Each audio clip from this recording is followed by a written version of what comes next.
When a solid is melted and another solid is cast, the concept involved is that volume remains the same. However, area changes. If a bigger solid is broken into smaller solids, the overall area increases. Similarly, if smaller solids are combined to form a bigger solid, the area decreases.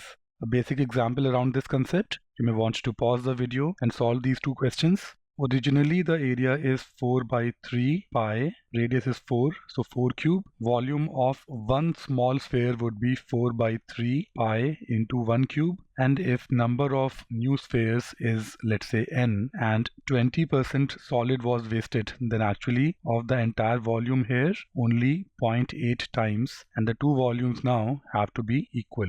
4 by 3 pi can be cancelled. N is 4 cube into 0.8, turns out to be 51.2. Such numbers have to be always rounded off on the lower side. Even if it were 51.8, we would have said 51 only, because a sphere would either be completely drawn or not considered. So how many smaller spheres were made? Answer is 51. Percentage change in the total area. Initially the area was 4 pi into 4 square, 64 pi. Now it is 4 pi into 1 square, but then there are 51 such spheres, turns out to be 204 pi. The difference is 140 pi on a base of 64 pi. Pi would get cancelled, 140 upon 64, that is roughly 220% increase. So the answer is 220% increase in the total surface area.